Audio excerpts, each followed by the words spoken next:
Jadilah orang yang pandai bersyukur dan tinggalkan membanding-bandingkan. Maksudnya qanaah. Jadilah orang yang qanaah. Orang yang qanaah. Nikmati yang ada, maksud saya demikian. Nikmati yang ada. Anda punya rumah misalnya 10 kali 10, nikmati yang ada. Anda punya rumah kebetulan 6 kali 4, nikmati yang ada. Udah, ini yang ada, Allah berikan, nikmati yang ada. Ya. Jangan suka banding-bandingkan. Kalau kita banding-bandingkan, kita tidak akan pernah bahagia. Dalam hal apapun, kita bandingkan diri kita dengan orang lain, kita enggak pernah bahagia. Bandingkan dengan orang lain. Ibu-ibu misalnya duduk, dia sudah cantik padahal.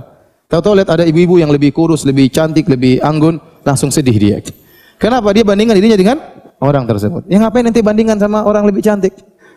Ngapain? Bersyukur, lihat ke bawah masih banyak yang lebih buruk daripada daripada antik. Jadi jangan banding-bandingkan, sudah bandingkan, bikin sedih hati ya. Nikmati yang ada. Anda punya rumah seperti itu, Anda punya anak-anak begini, punya suami, nikmati yang ada sambil mengadakan perbaikan ya. Tapi enjoy dengan apa yang Anda miliki. Itu namanya dengan qanaah. Hidup, gaya hidup tidak dibuat-buat. Ya, keluar daripada kemampuan seseorang ya. Ya. Kalau kita banding-bandingkan, kita yang susah sendiri. Coba bandingkan istri kita dengan istri orang lain. Ya, kita akhirnya menderita sendiri. Lihat istri orang mungkin ada yang lebih cantik, akhirnya istri kita tidak kita cintai. Akhirnya pulang-pulang kita marah-marah terus sama istri kita. Kenapa? Kita bandingkan istri kita dengan istri orang lain. Kita sendiri tidak bahagia. Bandingkan anak kita dengan anak orang lain. Anak orang yang lebih banyak hafal Qur'annya, anak orang lebih berhasil, anak kita kemampuannya segitu. Terus kita harus paksakan dia seperti anak orang lain. Jangan, antum sendiri sudah Allah kasih rezeki kita seperti ini. Sekarang anak kita yang kita paksa, yang kita marah-marah, yang kita omel-omelin ya. Padahal kita tahu kemampuannya terbatas. Kita dulu kecil aja malas baca Quran, sekarang anak-anak disuruh hafal Quran. Ente aja bahlul mau. Maksud saya kita semangati anak-anak, tapi jangan bandingkan akhirnya dia harus seperti si fulan. Ya susah. Susah. Ya.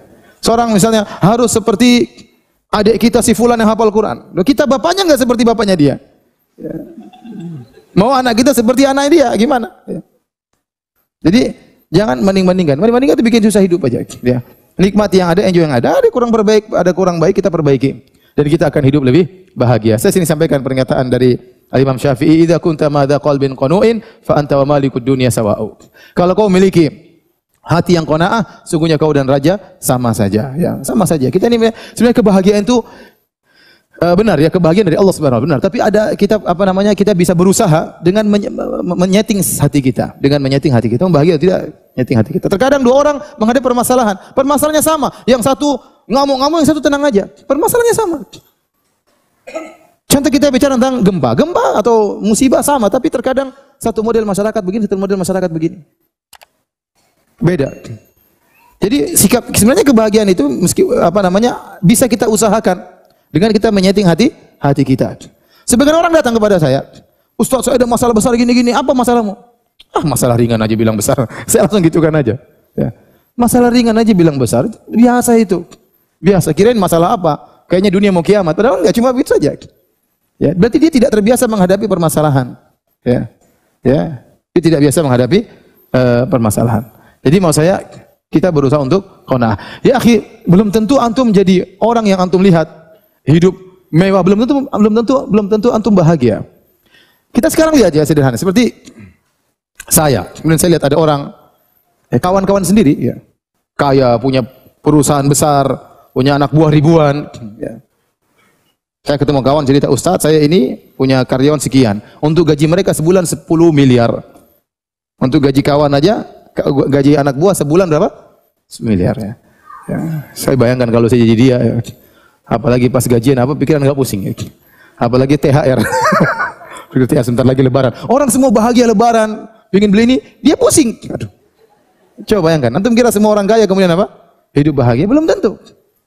Jadi masalah bahagia, orang kaya boleh bahagia, orang miskin juga boleh bahagia. Tergantung kita menyeting hati kita.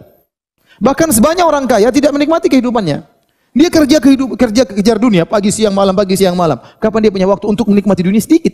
Setelah dia kumpulkan uang miliaran, cuma seminggu mungkin berapa menit, berapa jam, dia enjoy. Setelah itu dia kerja lagi keras. Sementara seorang pegawai mungkin kerja pagi, sore udah pulang, malam sudah bahagia, sudah enjoy hidupnya, ketemu anak-anak, ketemu istrinya, nggak ada orang telepon, nggak ada tagihan-tagihan masuk, santai. Jadi maksud saya tergantung kita menyeting kehidupan kita. Jadi jangan usah mimpi, saya kalau mau bahagia harus jadi orang seperti itu. Enggak harus. Enggak harus. Orang merasa bahagia kalau mau jadi pejabat. Emang enak jadi pejabat. Apalagi sudah musim politik, maki-maki sana, wah udah habis dah. Dibongkar aibnya oleh sana, dijelek-jelekan, dicari-cari kesalahannya, tegang terus, mikir persaingan, oh pusing. Yang nonton aja pusing apalagi yang menjalani. Benar. Saya bilang yang nonton aja pusing apalagi yang menjalani. Tersenyum, tapi tersenyum terpaksa.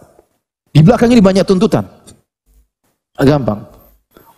Oleh karenanya mau bahagia jangan banding-bandingkan ya. Qanaah ya dengan pemberian Allah Subhanahu wa taala.